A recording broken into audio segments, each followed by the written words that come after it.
Lead start here, heat number 4 in the women's 200 meters. Well, good start from Alexis Ramos to Bahamas, moving in lane 2. Also, Matt Whitman of France in lane 7.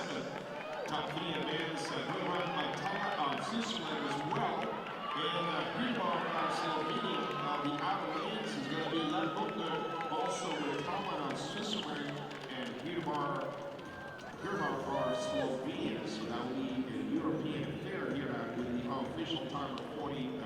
Dráha sa mi práve že zdá veľmi rýchla.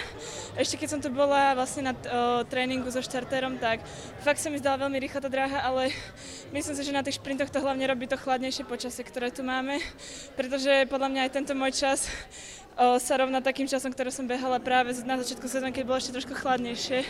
Tak nemyslím si, že to je celá vec, iba to počasie, ale určite to hrá veľkú rolu. Pre štartom si bola pokojná, alebo trošku aj taká nervózna, pretože rodičia tu boli, chcela si sa ukázať?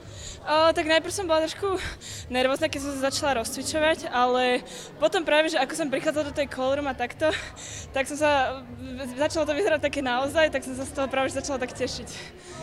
Ale musel to byť príjemný pocit bežať v Lime na druhej strane sveta pred rodičmi, pretože toto nie je niekde, že len si odbehli možno do Bystrice alebo podobne.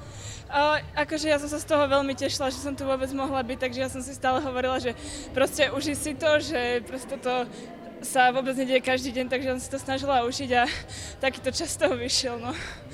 Dobre, i napriek tomu, ale asi niečo si z toho zoberieš, nie nejako do ďalšej kariéry, lebo je to mimoriadna skúsenosť? Určite tieto preteky, aj celkovo tento pobyt pred tými pretekmi, ako sme tu boli, ma podľa mňa veľmi posunul a viem si predstaviť, že mi to dalo veľmi veľa skúseností, keď napríklad budem musieť takéto veci zažívať znovu.